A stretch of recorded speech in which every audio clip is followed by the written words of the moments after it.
Assalamualaikum warahmatullahi wabarakatuh. Ashama harka fuunee jirra jirtu kabajamtoota ilmaan Oromoo bakkaaf kallattii jirtan hundatti nageenyi kiyyaa fi kan kabajaa kan jaalala bakka jirtanitti isin biraa ga'u isiniin jedha. Ani seeruutu bida.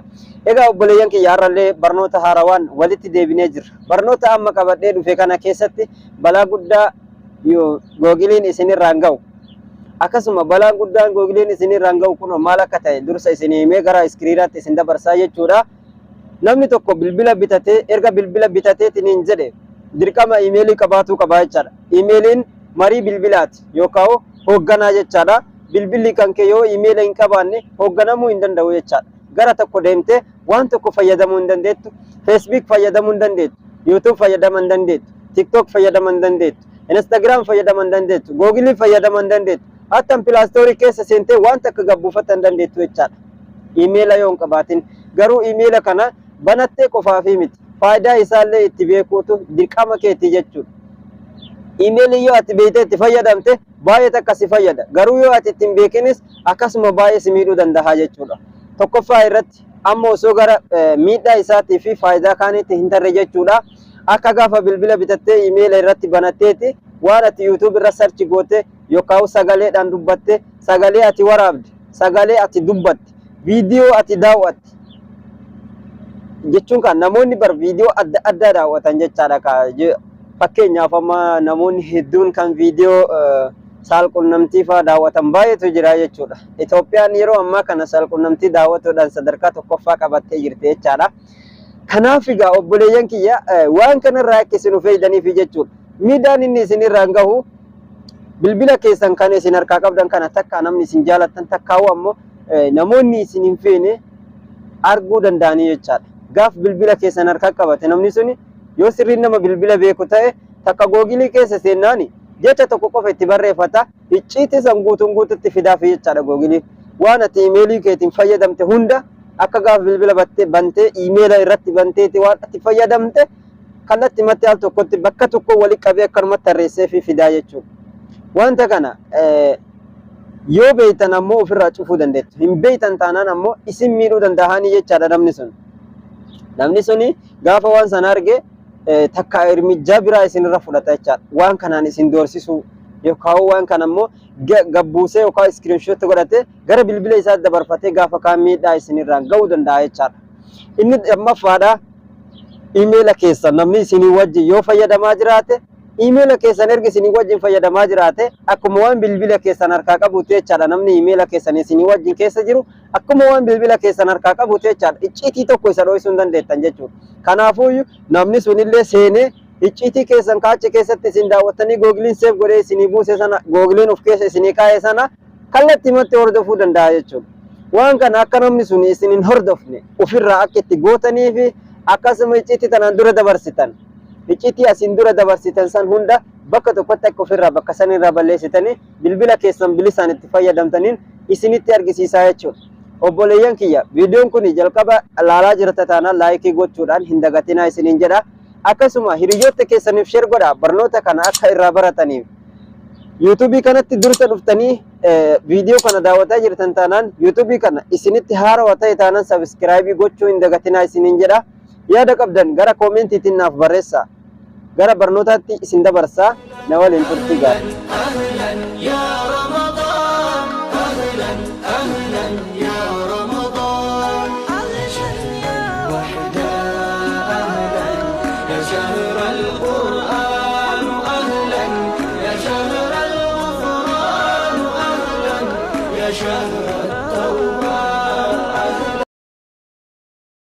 Egaa daawwattoota kiyya kabajamoo fi jaallatamoo waan kana argatuudhaaf jechaadha kiroomii keessa seentanii kiroomii keessa gaafa seentaniitiin jettanii kiroomiin haala kanaan isinii baasa jechaadha. San booda mallattoo sarchii kana irratti haala kanaan barreessitu jechaadha. Mallattoo sarchii irratti histirii jettaniini history.google.com kan jedhu kun haala kanaan asirratti barreeffattu jechaadha. Gaafa haala kanaan barreeffattanii jala kanatti gabbuudhaan koo kan jedhu fayyadamtanii jechuudha. Egaa daawwattoota kiyya erga isin achirratti dhoytanii kinoo haala kanaan isinii fidaa jechuudha. Googilii walitti qabe kinoo akkuma argitanii as keessa gaddeemuudhaan amma waan ani YouTube irratti daawwadhe kinoo dhugaa rabbitti jechaadha wallaahi michiyoo tanallee reefuu tanan daawwadhe bira taree jechuudha. Kinoo mee imalaala as keessa gaddeemuudhaan jechaadha. Viidiyoo ani daawwadhe tokko na jalan tarre kinoo argitani. Kun hundi viidiyoolee ani daawwadhe jechuudha. Haala kanaan googiliin gabbuusee nuun eegaa jira jechuudha. Yoo ani waan hamtuu daawwadhe illee kinoo asuma keessatti naaf fidaa jechaadha obsaan eeggan. Mee as ilaala kinoo amma kunneen shoortii ani daawwadhe jechuudha viidiyoo YouTube kiyya irratti. Shoortii ani daawwadhe jechuudha. Hundi isaa mee keessa deemnee walumaan ilaallaa jechuudha. Dhugaa rabbitti waan baay'ee takka ofirraa eeguun nu barbaachisu jechaadha. Namoonni hedduun ammoo waan kanan beekan kunoo mee ilaala viidiyoon kun amma kiyyaa jechuudha. Kaleessa galgala daawwadhe. Kuni amma hundi isaa waan ani daawwadhedha jechuudha kunoo as ilaala.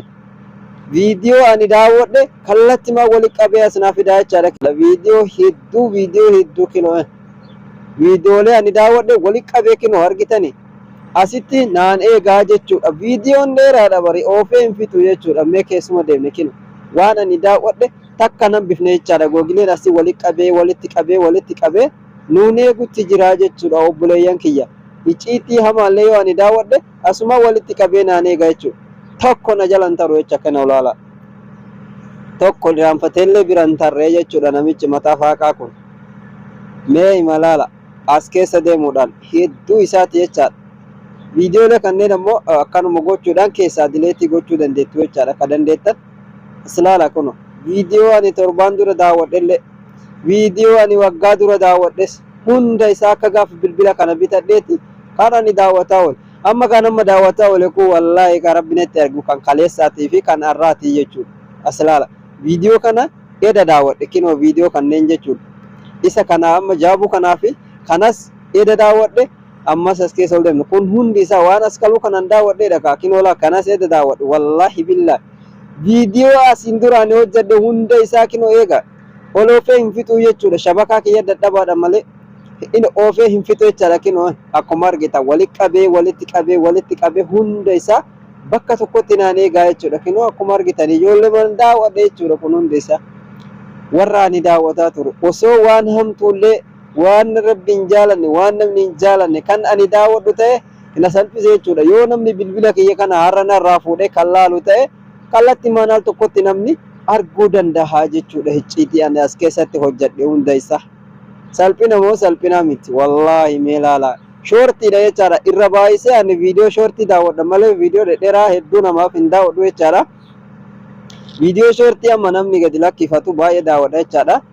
Natti tolanis saayizii warri shoortii kun jechaadha. Kanaaf amma kunneen waan an jidduu kana daawwadheedha bar oofee hin fixu jechaadha. Kan maal akka gaafa bilbila bitadheerraa waan an daawwadhe wayi waan laaftuudha. Akkasii isiniin jedha neetworkii kiyya dadhabaadha oofuu dadhabe. Mee amma osoo kana hin taanetti ammas waan biraa laala akkaataa itti ofirraa wantoota kana akka inni isin irratti gadi hin buufne ofirraa cufuu dandeettaniin isinitti argisiisaa jechaadha. Sarara sadiin kana dhuftanii sarara sadiin gaafa dhuftanii jettanii asirratti gad dhuftanii jechuudha. Asirratti gad dhuftanii jechaadha kinoo aktiivistii dhuftanii jechaadha gubbaa gas sadaffaa. Isarra gaafa dhuftan amma asirratti waan isin sarchi gootan sarchiin akka bu'uuf hin hayyamtaafi jedha. Asirratti kiyyamma tarni oon jedhee jira banaadhaa jechuudha. Kinoo akkuma argitan banaadhaa jechuudha. Kanaafuyyuu isa kanallee tarni oonii kanarra tuquudhaani sana booddee obsaan eeggattu ergasii asirratti dhooytanii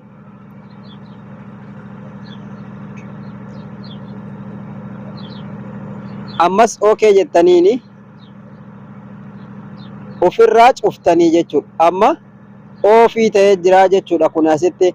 Tana booda wanni YouTube irra search godhus website adda addaa irratti search godhus asitti gadi hin bu'u jechaadha. Kan website rakkino website and app activist jedha. Cufame amma kuni tole ammas akkana ol deemtan location bakka ani jiru amma bakka ani bilbilli kiyya akka gaafa biteerraa dhaqaa ture kinoo asirraan na arguu danda'anii jechuudha. Gabbuusee naaf ergaa jechuudha YouTube. Google irratti wanni ani location namaa erge hundi isaa kinoo asirratti walitti qabamee jira jechuudha. Kanas maal gootanii tarni ofii kana dha'uudhaan ofirraa cuftanii jechaadha. Kun amma banaa jira jechuudha. Asirra dha'uudhaan tarni off gootan. Obsaan eeggattanii ergasillee jala kana gabbuudhaan ta fuulduraa kanarratti boos kan jettu tanarra dhaawutanii jechuudha. Ammas okay jettaniin cufamee jira jechuudha. Kunillee akkuma argitan kunillee cufamee jira jechaadha. Off jedhee jira asitti. Ammas akkan ol deemtan amma asirratti maal naaf fide waan YouTube irra search godhe hunda isaa kinoo akkuma argitan kana yoo feetaniin dhiifattanii jechaadha. Yoo feetan ammoo ofirraa dhiitanii jechaadha. Kunis dirqamaa miti. Kuni amma waan YouTube irratti ani search godhu hunda akkasuma waan ani daawwadhe kan akka reefu isin argisiise sana asirra walitti naa qabaa jechuudha. YouTube story jedhee waan kanaafuu yoo feetan kana ofirraa cuftan, yoo feetan ni dhiiftanii jechuudha. Inni dirqamaa miti. Egaa daawwattoota kiyyaa haala kanaan waan kana hunda ofirraa cuftanii jechaadha. Kana yoo feetan ofirraa cuftan, yoo feetan ni dhiiftanii. Kuni dirqamaa miti. Garuu kunis waan isin YouTube irratti hojjettaniidha jechaadha. YouTube irra waan isin viidiyoo isin search gootanii ittiin gabbuufattan kallattimaan asirratti save godhee isiniif kaa'a jechuudha. Kanaafuu kana yoo feetan ni dhiiftanii, yoo feetan ammoo tarni oonii tanarra dha'uudhaan of gootanii ofirraa cufuu dandeettu jechaadha. Sanii achi dirqamni hin jiru jechuudha. Ammas uf duuba deebina. Amma akkuma argitanii wanti eegaree fuuti ani icciitii ani eegaree fuu isin argisiise suni kinoo amma asirratti cufamee jira jechaadha. Location illee location history kan jedhullee cufamee jira. Website and app activist kan jedhus cufamee jira jechaadha. YouTube story qofatuyyuu banaadha jechaadha. Sanaan hin cufne beekaa dhiisee jechuudha. Isin yoo isin ceemisiise ofirraa cuftanii jechuudha. Yookaan ammoo itti banatu ni dandeessu. Amma kan akkanaa kana viidiyoolee waan isin daawwattan kan isin jibbisiisu haaluma kanaan keessa deemuudhaan jechuudha.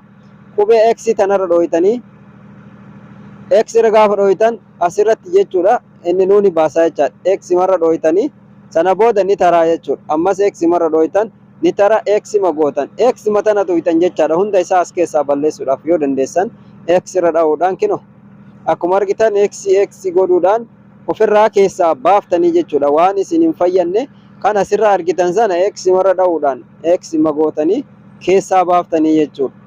Haala kanaan kinoo viidiyoo isin hojjetan hunda haala kanaan waan walitti fiduuf X ma akkanaa tanarra dhooytan kinoo X matanniinirra dha'uudhaan keessaa baaftanii jechaadha. Yeroo isin X irra dhooytan kinoo as jalatti isinii fidaa jechaadha. Waan isin dhooytan asirratti kinoo akkuma argitan isinii baasaa jechaadha. Dhiqamaa jira jedheetini. Kanaafuu haala kanaan keessaa dileetii gootanii dirqama ofirraa fixuu qabdanii jechaadha. Yoo waan kana keessaa hin baafne ta'e hatta namni isin miidhuuf dhufe tokko yoo bilbila keessan keessatti waan kana arge iimeela keessan fa'aa yoo namni hordofuuf jiraate baay'ee takka isin miidhaa jechaadha. Kuni balaa guddaadha. Balaa guddaa of eeggannoo godhaa isiniin jira. Waan kanarraa qulqulleeffadhaa yeroo irraa yerootti jechuudha. Laaluu qabdan. Yeroo raaha qabdan. Yeroo teettanitti waan kana dirqama bilbila keessan hordofuu qabdan. Bilbila kiyya nama na wajjin fayyadamaa jira.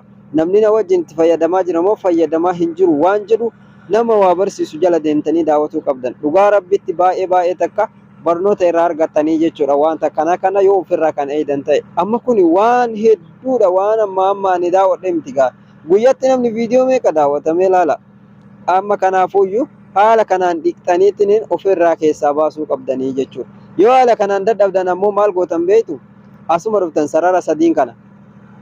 Sarara sadiin gaafa dhuftan maal gootanii?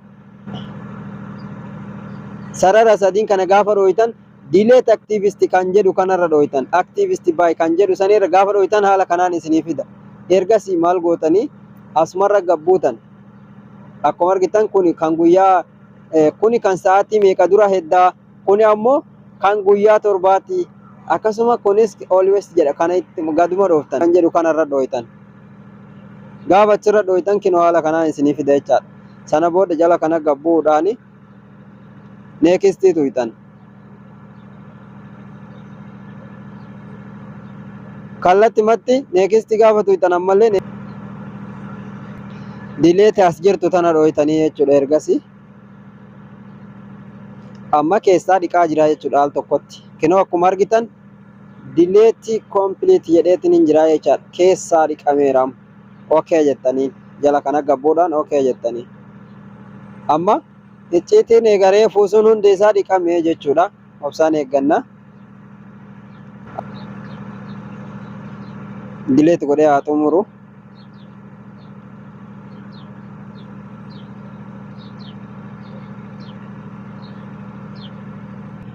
Haala kanaan hunda isaa ofirraa dhiixanii isiniin jedha. Kabajamtoota maatiiwwan chaanaalaa Seer Yuutuubii waan gammaatti nu hordoftaniif galatoomaa. Horaa bulaa deebanaa nagaa yaadnaa tura. Baay baay. أهلا يا رمضان أهلا أهلا يا رمضان علشان يا وحدة أهلا يا شهر القرآن